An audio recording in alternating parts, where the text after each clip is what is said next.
Gepleyer Azatlyk Radiosu. Akşamınız hayırlı bolsun hormatly radio dinleyijiler. Şu 2017-nji ýylyň 14-nji dekabry hepdeniň penşenbe güni eferde habarlar gündöligi gepleşigimiziň esasy bölümine başlamadan ozal teýdirlikler dinleň. Olaryň mazmuny bilen sizi men Gözel Hudaýberdi we tanışýaryn. Ortiýanyň prezidenti Vladimir Putin 14-nji dekabrda Kremlde geçiren ýyllyk metbuat konferensiýasynda martdaky saýlawlarda indiki prezidentlik möhletine dalaş etjekdigini elan etdi. Birleşen Ştatlaryň prezidenti Donald Trump'yň saýlaw kampaniýasynyň Moskwa bilen ilteşigi baradaky çaklamalara garşy çykdy we Birleşen Ştatlary ýadro ýaragyny gözekçilik boýunça esasy ulalaşygy bozmakda aýplady. Putin'in 1600 çemesi ortiýetli we daşary ýurtly jurnalistiň öňündeden bu çykyşy onuň indiki 6 ýyllyk prezidentlik möhletine geçmegine ýol açýan 2018-nji ýylyň prezidentlik saýlawlarynyň öň ýanyndaky köpçüligiň öňünde edýän esasy çykyşlarynyň biri boldy. Putin 18-nji martda prezidentlik saýlawlaryna dalaşýar hökmünde gatnaşmak kararynyň sebäbi barada berilen soraga jogap berip, ortiýetlileriň durmuşyny gowlandyrmak isleýänligini aýtdy. Ol häkimetleriň ýurdun raýatlarynyň girdejilerini arttırmak meselesine önse güýçlendirmeldigini aýtdy we infrastruktura, bilim hem saglygy saklaýyş urlardan öňe gidişliginiň möhümdigini bellädi. Putin saýlawlara garaşsyz dalaşýar hökmünde gatnaşjakdygyny sebäbi häkimet başyndaky Ýedini Rossiýa partiýasynyň ýer içindäki meşhurlygynyň özüninkiden pesdigini bellädi. Birleşen Milletler Guramasynyň Siriýa boýunça ýöretip ökili Stefan de Mistura ortiýety Siriýanyň hökümetini parahatçylyk boýunça alışyga gelmäge we 7 ýyla golay wagt bäri dowam edýän grajdan uruşy soňlamaga ynandyrmaga çağırdy. De Mistura 13-nji dekabrda Şweýçariýanyň RTS telewizionasyna beren interwýusunda Birleşen Milletler Guramasynyň araçylygynda parahatçylygy tiýiz gazanmak boýunça tagallalaryň şowsullygynyň Siriýanyň bölünmegine getirip biljekdigini aýtdy. Ortiýanyň prezidenti Vladimir Putin 11-nji dekabrda Siriýada Hmeymim harby howa bazasynyň duýdansyz saparynyň dowamında Ortiýanyň goşunlary halkara terrorçylaryň söwüşde iň köp taplanan toporlara garşy görüşde işini esasan bitirdi diýdi. Demistura Ortiýanyň Siriýadaky konfliktde goşulmagyny jemleýänligini elan edenligini bellemek bilen Putin Siriýanyň hökümetini mundan beýlek wagty ýitirmäge mümkinçiliginiň ýokdugyna ynandyrmaly diýdi. Siriýada 7 ýyla golay wagt bäri dowam edýän grajdan uruşy zerarly 340 000 adam wepat boldy we 11 millióndan gowrak adam öz öýlerinden gaçyp gitmäge mejbur boldy. ArcelorMittal Temirtau kompaniýasy 11-nji dekabrdan beri Gazakstanyň merkezinde kömür käninde galýan we aýlyklarynyň galdyrylmagyny talap edýän ýüzlerçe magdança garşy suwdy işini gozgady. Garagandy regionunyň Şahtinsk şäher suwdynyň resmileri 14-nji dekabrda özlerine arzanyň gowşanlygyny Azat Ýewropa Azatlyk radiosyna aýtdylar. Demir öndüriji global kompaniýanyň bölümi bolan ArcelorMittal Temirtau suwdyň magdançylaryň iş taşlaýyşynyň hem magdançylar birleşiginiň hereketleriniň bir kanundygy barada karar çykarmagyny isleýär. Şol wagtda iş taşlaýyşy elan edilen magdançylaryň kärdeşleriniň Azat Ýewropa Azatlyk radiosyna aýtmagyna görä 700-den gowrak işçi Şahtinskiň ençi mekanynda ýeriň astynda galýar. 10-njy dekabrda Gazakstanyň Zähmet ministri Tamara Duysenowa kändirde 684 magdançynyň galýanlygyny aýtdy. 13-nji dekabrda regionuň häkimetleri häkim Erlan Koşanowyň magdançylar bilen kändirde duşluk geçirmeginden soň 154 adamyň ýokary çykmaga razy bolandygyny aýtdylar. Serketsiz Lukmanlar Guramasy Birmada awgustda başlanan zorluklaryň 1-nji aýynda azyndan 6700 Rohingya musulmanynyň wepat bolandygyny aýdýar. Ženewada ýerleşýän bu ýardym berici guramanyň 10-njy dekabrda çap eden beýanatynda 25-nji awgustyň we 24-nji sentýabryň aralygynda Birmada 9000 Rohingya musulmanynyň wepat bolandygynyň hasaplananlygy aýdylýar. Ören umumy hasapdan zorluklar zerarly azyndan 6700 adamyň wepat bolandygy hasaplandy. Olaryň arasynda 5 ýaşyna ýetmedik 730 sany çağa diýilip beýanatda aýdylýar. Bangladesdäki bozgunlaryň arasynda geçirilen barlyklara esaslanylýan bu san Birmanyň häkimetleriniň görkezden sanynyň has ýokary bolup çykdy. Häkimetler wepat bolanlaryň sanyny 400 çemes adam diýip görkezipdi. Serketsiz lukmanlar uğraması zorluklar zirarlı helak kullanılaryň 69%-iniň oktan ölenligini habar berýär. Birmadaky zorluklar hopsuluk güýçleriniň we yerli ýaragly toparlaryň bu jeslerin köplük bolup ýaşaýan Rakhine regionunda Rakhine göteberçileriniň hüjüminiň ýa-da harby çäreleri amala aşyrmagynyň ýa-da başlandy. Tomtuň aýagyndan bäri 626 000 Rohingya musulmany goňşy Bangladeşe bozup çykdy. Hormatly radio dinleýijiler, siz günüň käbir täzelikleri bilen tanyş bolduňyz. Adatlygy isleýän wagtyňyz isleýän ýeriňizde dinlemek isleýäňizmi? Munuň üçin SoundCloud tilsiminde Adatlyk radiosyny tapyň we ýazylyň. Adatlygyň maglumatlaryny ilkinji bolup dinleň. Play Store'dan ýa-da iTunes'dan SoundCloud'un tilsimini indirmek ýatdan çykarmaň. Adatlygy SoundCloud tilsiminde Adatlyk radiosy ýazyp tap bilersiňiz.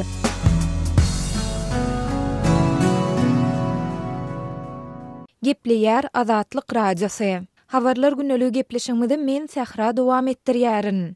13 dekabrdan Türkmenistanyň Döwlet Daşary Ykdysady İş Banky valyuta alış-çalyş amallaryna, ýagny türkmen manadyny daşary ýurt valyutasyna konvertasiýa etmäge täze düzgünleri girdi. Bu düzgünler esasan daşary ýurtlaryň ýokary jaýlarynda okuyan studentlere we ýurdun daşyna saglyk bejergisini almagy mätäç raýatlary degişli diýip SNG Today neşri habar berýär. Şol bir wagtda Türkmenistanyň Döwlet Daşary Ykdysady İş Bankynda Adatlyk radiosynyň çeşmelerine studentler we näsaglar barada hiç saat aýtmadylar, ýöne olar adaty raýatlaryň ählisiniň bir aýda 500 Amerikan dollary möçürnäki türkmen manadyny daşary ýurt valyutasyna çalyşyp bilýändigi baradaky maglumaty tassyk etdiler. Daşary Ykdysady İş Bankynyň wekilleriniň aýtmagyna görä, studentiň daşary ýurdun ýokary jaýynda okuýandygyny tassyklaýan resmi namalar bolsa, onda student ýa-da onuň ýakyn dogan aryndaşlary bir ýylda 12 000 Amerikan dollary möçürnäki türkmen manadyny daşary ýurt valyutasyna çalyşyp bilýär. Pulun gelip çykýan çeşmesini görkezmek talep edilmeýär. Raýatlar her aý 1 000 Amerikan dollaryny daşary ýurtda okuyan studentiň halkara wiza ýa-da Mastercard'yna hem uğradyp bilýärler. Şeýle-de olar munuň üçin Western Union ýa-da MoneyGram kompaniýalaryndan hem peýdalanyp bilýärler diýip SNG Today neşri özüniň Türkmenistana habarçylaryna salgylanyp ýazýar. Aýdylmagyna görä raýatyň ýurdun daşyna saglyk bejergisini almalydygy barada Türkmenistanyň Saglygy saklaýyş ministrligi tarapyndan berilen resmi nama bolsa, onu raýat 20 000 Amerikan dollaryna çenli möçürdäki türkmen manadyny daşary ýurt valyutasyna çalyşyp bilýär. Ýöne bu ýagdaýda agzalyan möçürdäki pul serişdesi resmi namada görkezilen saglyk edarasynyň bank hasabyna uğradylýar. Mundan başga daşary ýurtlarda saglyk bejergisini almagy mätäç türkmensanlar bir ýylda 12 000 Amerikan dollary möçürnäki türkmen manadyny daşary ýurt valyutasyna çalyşyp bilýär. Olar her aý 1000 Amerikan dollaryny halkara Visa ýa Mastercard bank kartyna geçirip ýa-da Western Union we MoneyGram halkara kompaniýalaryndan hem peýdalanyp bilýärler. Munuň üçin pul serişdesiniň gelýän çeşmesini görkezmek talep edilmeýär. Adatlyk radiosynyň 14 dekabrda Aşgabatdaky Türkmenistanyň Döwlet Daşary Ykdysady İş Bankyna barıp gören çeşmesi bankda studentleriň ýa-da näsaglaryň pul çalyşmak düzgünleri barada hiç bir maglumat berilmeýändigine, ýöne adaty raýatlaryň bir aýda türkmen manadyny daşary ýurt valyutasyna çalyşyp bilýän pul serişdesiniň möçüriniň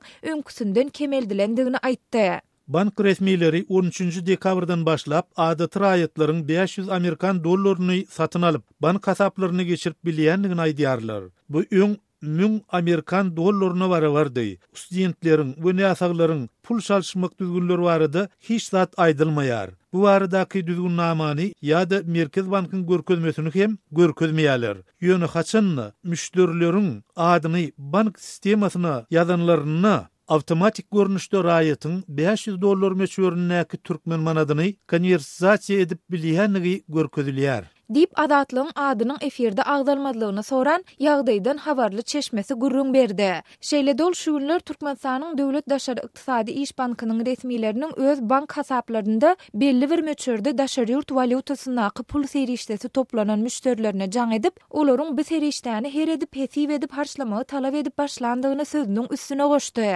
Ýatlap geçdik, Türkmenistanda 2016-njy ýylyň ýanwaryndan dollaryň resmi söwdasy dol ýatyrlany bäri Türkmenistanlar resmi kurs arkaly türkmen manadyny daşary ýurt valyutasyna diňe çäkli möçürde konvertasiýa edip, onu daşary ýurtlaryň bankomatlarynda naqdlaşdyryp bilýärler. Dollaryň gara bazardaky narhy bolsa barha ýokarlanyp, häzirki gün 10 manada çenli gymmatlady.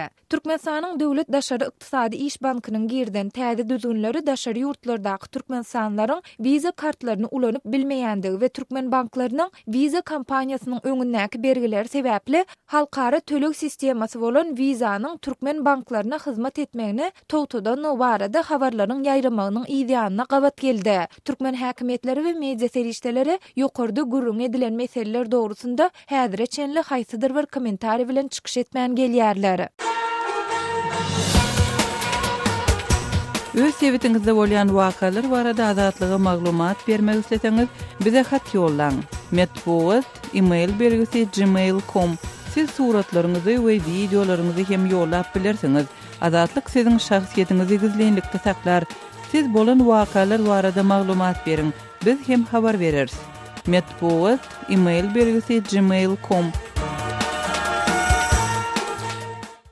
Gepleýär Azatlyk radiosu. Öňüňizde saglyk hormatly dinleýijiler, eferde habarlar günneligi bilen men ýogsun Annurban. Parahat mikroraýonlar toplumyndaky ýarym ýerde minlerde dükany bolan aşgabatlylaryň köpüsi 2018-nji ýylyň ýanwarynyň dükanlaryny ýapmak, kärenetini alan ýerde minlerini ýerine tawsyrmak kararyna geldi. Bu ýagdaý eýem onlar sadamyň iş ýeri bolan kommersiýa dükanlarynyň gapysyndan gulp atylmagyna alyp geldi. Bu dükanlar Türkmen häkimetleriniň garaşsyzlygyň başyndan bäri dürli bahanalar bilen ýapýan iş ýerleriniň saklanyp galan adadygy ýaly bir zatdy diýip aşgabatly dükan eýleriniň biri Azatlyk radiosu bilen söhbetdeşlikde aýtdy. Ýöne häkimetler 2 ýyl çemesmundan bu dükanlara da artarap başladylar. Aýdaly ýarym ýerde minlerde ady önümlerini uzak saklamagy mümkinçilik ýok. O ýeriň howasy ady önümler üçin yaramsyz. Bu ýerde dellekana beýle kaçynýa adykdal önümler satyň diýdiler diýip 2 ýyl mundan ol adyk dükany ýapylan telekesi gurrun berdi. Ýönel bu talabyň arkasy güýçli dükan eýlerine ýa-da ýarym ýerde minlerde dermanhana açan telekecilere degişli bolmanyny hem sözüne goşdy. Emma bu gedekki dükan ýapyşlyk häkimetleriň gadagynlyklary esasynda däl, eýsem ýurtdaky ykdysady kynçylyklaryň köpelmegi bilen bagly bolup görünýär. Şol wagtda bu kynçylyklar hem bir näçe bölege bölünýär. Elbette esas sebäp dükan eýleriniň inni bu işi dowam etdirmekde ykdysady many görmezligi bilen bagly. Ýarym ýerde minler kärenetini alan hojalyklaryň köpüsi eýýäm ýerli häkimetlere, häkimlige hemde salgy tullugyny bu jaýlar hemde sewda etmek üçin alan patentlerini ýerine tawşyrýanlyklaryny aýtdylar. Ýurtda haritler juda gymmatlyar. Olal ýylda 1-2 sapar gymmatlan bolsa, inni harit bahalary bir aýda 2-3 gezek üýtgeýär diýip dükany ýapmak kararyna gelen Altuly Azatlyga gurrun berdi. Sewdanyň gowrak bolýan ýeri azyk dükanlary. Azyk haritler bolsa günni sanap gymmatlaýar we bu ýagdaý alyjylaryň barha azalmagyna sebäp bolýar diýip Altuly sözüniň üstüne ýetirdi.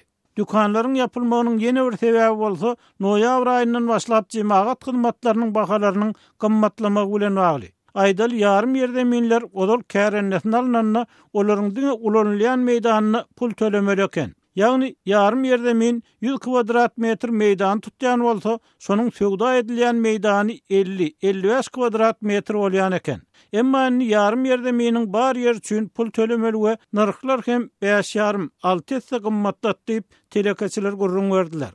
Bellemeli ýeri jemaat hyzmatlary ýa mysal üçin elektrik togy telekecilere beýleki aýatlardan tapagutlykda dükany bolanlara 2,5-3 hisse gymmat bahadan berilýär. Dükanlaryň ýapylmagynyň ýene bir sebäbi bolsa, Altulynyň we ýene 2 telekeciniň tasdiklamagyna görä, dükançylaryň her aý diýen ýaly dürli bahanalar bilen barlygy gelýän gözegçi daralaryň işgärlerini berilmeli parany eýgerip bilmezligi bilen bagly. Birinciden barlykçylara berilýän paranyň meçhur köpelli. Üstesine olar has ýygy-ýygydan gelmäge başladylar. Inni dükan ýöredip maşgalekläp bolmajak ýalyp Altuly aýtdy. Türkmenistanyň hususy dükanlaryň bu gedekki kynçylyklary barha çuňlaşýan ykdysady problemler esasynda durmuşyň has gymmatlaýan we döwlet edaralarynyň iş ýerleriniň barha kemeldilýän wagtyna gabat geldi.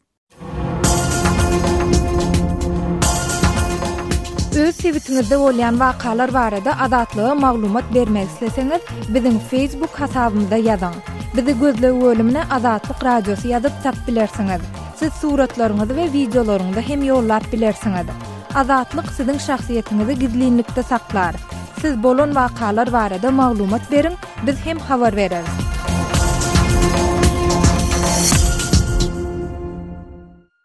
Gepleýär Azatlyk Radiosu. Habarlar günneligi gepleşigimizi Azatlyk Radiosunyň Türkiýedäki habarçysy Mendewlet Bayhan dowam etdirýän. Kiprde hojoyny bilen uruşan türkmen migrant bilen ýanynaky zenanlar suud edilýär.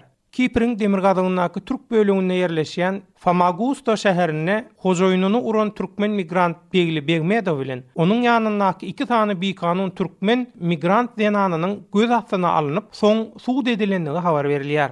Kipr metbuatyna ýaýran habarlarda aýan edilişine görä 10 dekabrda Mandıralar diýen ýerde işe içkili ýagdaýda gelen türkmen migrant Begli Begmedow bilen hojoyny Yılmaz Gazi oglunyň arasynda turan dawanyň soňy uruşa ýazypdyr. Türkmen migrant Begli Begmedowyň Yılmaz Gazi oglu atly hojoynyň çekke sünküni dögüp gözüni hem yaralandygy. Ondan soň hojoynyň 2 tany garyndaşy bilen bileleşip türkmen migrantyny ýenjip onuň 2 elini dögenligi beýan edilýär. Kıbrıs Postası atly internet neşriniň ýazmagyna görä, wakanyň metbuada aýan bolmagyna türkmen zähmet migranty Begli Begmedowyň owulky söýgülisi Yıldız Amanowany urmagyna şaýat bolan türkmen zähmet migranty Gülşat Ataýewanyň polisa arz şikaýet etmegi sebäp bolupdyr. Ondan soň Kipr Türk polisiniň geçiren pasport barlygyna türkmen zähmet migrantlary Amanowa bilen Ataýewanyň ýurtda vize mökledi dolandan soň bikanun ýagdaýda bolmaga dowam edýänligi anyklanypdyr. Gaziet Yılmaz Gazi oglu bilen Begli Begmedowyň adamy erwet ýençmek we adama şikayet ýetirmek günälerinden türkmen zähmet migrantlary Yıldız Amanowa bilen Gülşat Ataýewanyň bolsa Kipriň Demirgazynyňky türk bölügünde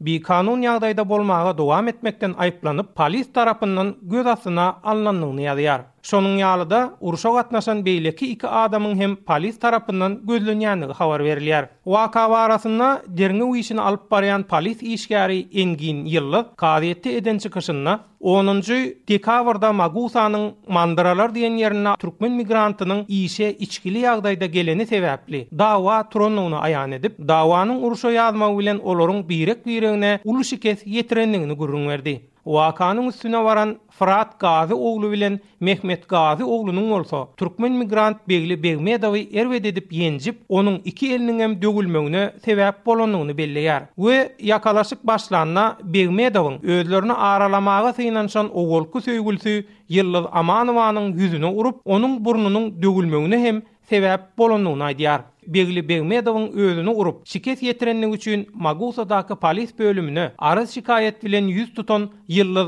Amanowanyň onuň bilen birlikde polis bölümine waran Gülşat Ataýewanyň Kipr Türk bölügünde bikanun ýagdaýda bolýanlygynyň hem anyklananlygyny ma'lum etdi. Polis işgäri ol türkmen zähmet migrantlary zenanlaryň şoň üçin hem tutsuk edilenligini bildirdi. Gepin gerdişine görä aýtmaly bolsa, Türkmenistan Demirgazy Kipri ikrar etmeýänligi üçin ol ýerde köne türkmen pasportlary öz güýjüni goraýar. Köne pasportly türkmen migrantlar şol sebäpden Demirgazy Kiprda işläp bilýärler. Azatlyk Radiosu türkmen zähmet migrantlarynyň ykballary bilen gyzyklanyp, Demirgazy Kiprli degişli resmiýetlerden maglumat almagy synançdy. Adynyň anonim galmagyny islen bir organ işgäri Azatlyk Radiosu bilen gürrüňdeş bolup, Demirgazy Kipr Türk Respublikasyna Türkmenistanlaryň aşa köpelmegi bilen biýdüzgünçilikleriň hem artýanlygyny we türkmen migrantlarynyň bikanun ýagdaýlary, gatnaşýan dürli jenaýatlary öýgiderli suwda çekilýänligini öňe sürýär.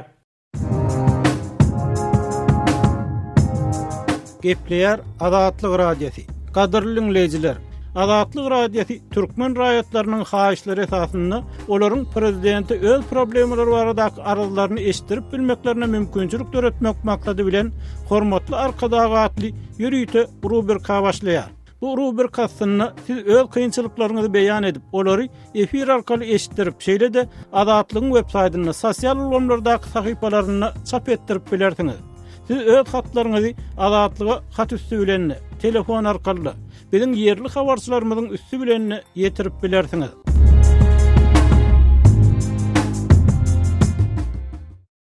Gepleýär Azatlyk Radiosu. Hormatly dinleýijiler, efirde siz bilen men Hudaýberdi Hally.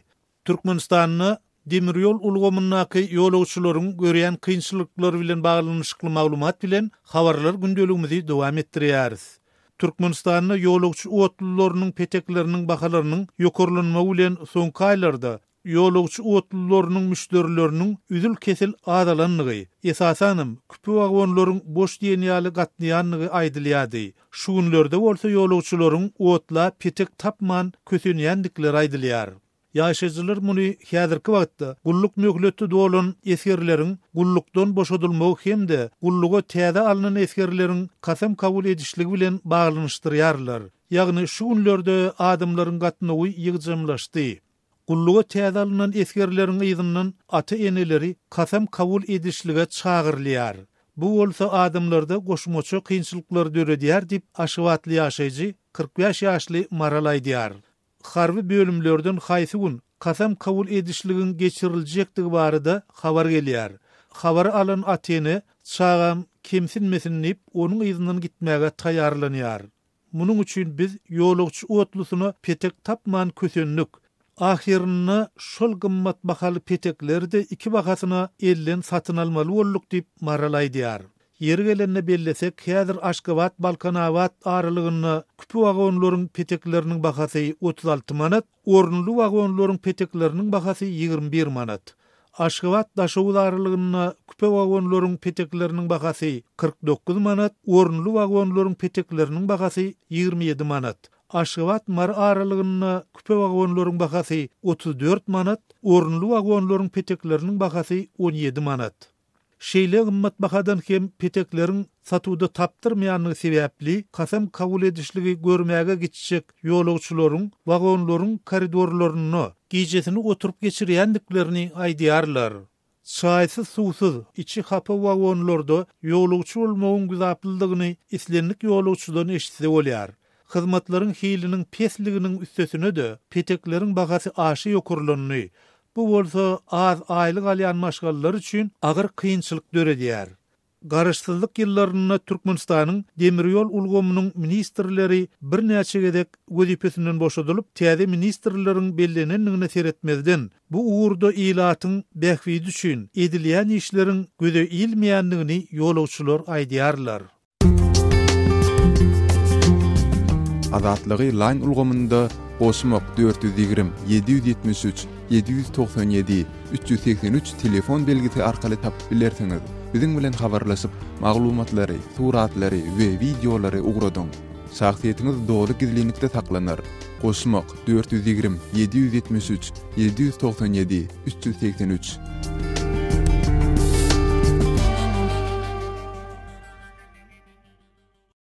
Gepleýär Azatlyk Radiosu. Habarlar gündüligi maksat Ataýew bilen dowam edýär. Abaşanyň BMG-daky ilçisi Eýran barada ýalany çykaryp bolmajak subutnamalar bar diýär. Birleşen Ştatlaryň Birleşen Milletler Guramasynaky ilçisi Nikki Haley 14-nji dekabrda geçirjek metbuat ýonagyny Eýranyň öz halkara boşnamalaryny bozanlygy dogrusynda ýalany çykaryp bolmajak subutnamalary jemgyýetçiligi hödürler diýip Abaşanyň BMG-daky missiýasy aýtdy. Missiýa Haley metbuat ýonagynyň dowamyny Eýranyň ýakyn günnordaky we dünýäniň beýleki ýerlerindäki durnuksuzlaşdyrjy hereketleri barada çykyş eder diýär. Birleşen Ştatlary we Saudi Arabistany Eýrany iýul we noýabr aýlaryna Yemenden Saudi Arabistanyna raket atan Hufi gowrulanyçylaryny ýaragy bilen üpçün etmekde aýplaýarlar. Hali Birleşen Milletler Guramasynyň Howpsuzlyk Geňeşini Eýranyň Yemen, Livan we Siriýa ýaly ýaranlary bilen bir kanun ýaragy tugdasyny etmegine garşy has berk çäreleri görmäge çagyrdy. İlçi Hali Eýranyň öz halkara boşnamalaryny bilkatlaýyn bozanlygyny we bu kanun bozmalaryny ýaşyrmagy synanşanlygyny ýönemuny başarmanyny görkezýän jedelsiz subutnamalar jemgyýetçiligi ýetirir diýip missiýa habar berdi. Haliň çykyşy bu maganyň şu ýyl Yemenli gowrulanyçylaryň Saudi Arabistanyna atan raketatyny Eýranyň üpçün edenligi boýunça alyp barýan netijelenmedik derňewleri barada habarlaryň peýda bolan wagtyna gabat geldi. Bu maganyň resmileri atylan raketanyň galyndy böleklerini ekspertiza barlygyndan geçirip olaryň gelip çykyşy boýunça bir meňdeş ýerden üpçün edilenligini görkezýän alamatlaryň bardygyny aýdýarlar ýönlü raketalaryň anyk Eýranyň üpçün edilenligini görkezýän alamatlaryň ýokdugyny belleýärler diýip Associated Press we France Press habar agentlikleri habar verdi. Associated Press we France Press habar agentlikleri bu maganyň baş sekretary Antonio Guterres'iň agdalýan derňew boýunça guramanyň Howpsuzlyk Geňeşiniň dikkatyny ýetiren gizlin hasabatyny ele geçirendiklerini aýdýarlar. Geçen ay Riyada sapar edip raketanyň galyndy böleklerini barlan WMG'nyň aýry başga ekspertler toporu ýaraglaryň Iranyň Shahid Bagheri Industrial Group adly kärhanasyny öndürilen bolmagynyň ahmaldygyny aýdýarlar diýip AFP habar berýär. Agdalyan öndürüjü WMG'nyň sanksiýa sanawyna girdilipdi. WMG'nyň sanksiýalary boýunça komitetine hasabat berýän ekspertler galyndylarda tapylan emblemanyň Iranyň bir kärhananyň emblemasyna meňzeýändigini, Agdalyan kärhananyň Iranyň Howa Geňişligi Senagaty guramatynyň şahamçysydygyny aýdýarlar diýip AFP habar berdi. Guterres'in öz hasabatyny ilkinji derňew topuryň emblemany görenligini ýöne olaryň maglumatlary barlaýanyny we entek belli bir netije gelmeýänliklerini aýdanlygy habar berilýär. Guterres'in hasabatyny Iranyň 2015-nji ýylda gol çekilen ýadro ulalaşygyny bozýan bolmagynyň ahmaldygy aýdylýar diýip Associated Press habar berdi. Bu ulalaşygyň talaplaryna laýyklykda güýçlü döwletler Irany ýadro ýaraglaryny götürmäge, ukyply ballistik raketalary öndürmäge betetmäge çagyrypdy. Associated Press'in habar bermegine görä Guterres öz hasabatyny Iranyň raketalary boýunça alyp barýan işleri ýadro ulalaşygynyň hökmany bolmadyk maddalaryna ters gelýän bolmagy mümkin. Ýöne umumlukda alanyňda Iran şertnamanyň talaplaryny berjä edýär diýipdir. Gurrun edilen ýadro ulalaşygynyň esasyna Irana garşy girilen sanksiýalar goşudylyp, ondan öz ýadro hereketlerini togtatmak talap edilipdi. Gepler Azatlyk Radiosu. Efirde habarlar gündeligi bilen men Şaýmerdan Ulum Radi Kabuldan. Demirgazyk Awganystanyň Faryab vilayatynda da howpsuzlyk şertleri ýaramanlygynda galýar. Şaýollaryň howpsuzlygyny üpçün etmegem hökümet güýçlerine başartmaýar. Şu sebäpden Amerikan güýçleri Faryab vilayatynda harby baza döretýär. Islam döwleti diýilen topara garşy güreşde Amerikan harbiýleri Awgan güýçlerine ýardam edýär diýip ýerli geňeşiň deputatlary aýdýar. Faryab vilayatynyň vilayat geňeşiniň başlygynyň orunmasary deputat Abdulahat Ilbek Amerikan harbiýleriniň Faryab vilayatynda ýerleşýändigini bildirip şeýlediydi.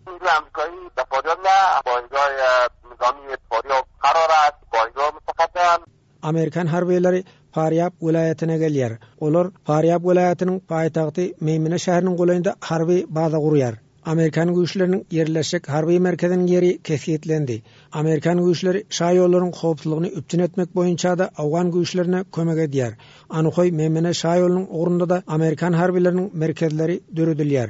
Çünki şaýolunyň howpsuzlygy Awgan güýçlerine üpçün etdirmeýär. Şaýol ýollagçylar üçin ýapyklygynda galýar diýip deputat belledi.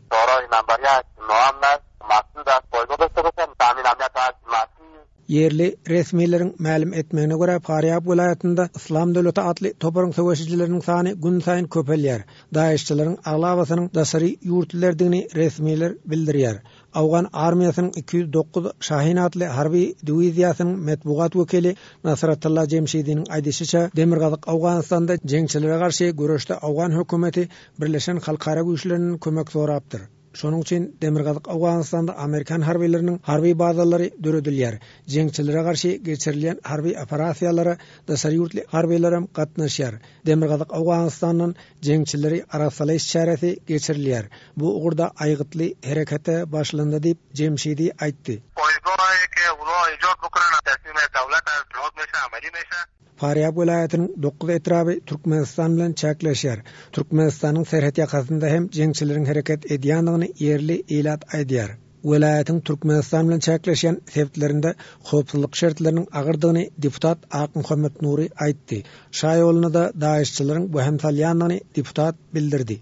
Türkmenistan we Faryab ikisi bir goňşy bir jografiýada ýerleşenligi üçin Hoja Gowher ýa Hoja paýtaxt diýilen jaýlary şaham Gaýsary degişli bolýar. O ýerlerde de Faryab vilayatynyň serhat ýakalarynda olaryň hedef şul etraf merkezlerine hemletseler. Serhat ýakalarynda olar umuman Almaro, Gaýsar, Hormaş. Ana o ýerlerde ýarag şöyle ýagdaýlarym bar. Uruş çatışmalary başlanýar. Dewletabad bar, Şerimtegap, Hoja Sebez Toş bar. Bu etraflar 3 etraf şul şaýoluň Antkoýdan ta Meýmene barınça şaýoluň ýakasynda. Mana şul etraflar howpsuzlyk galandy da, ýani daýşylar şu etraflary ele geçirse. Hormatly radio dinleýijiler, şunuň bilen habarlar gündeligimiziň şu günkü sanyny geçirip gutarýarys.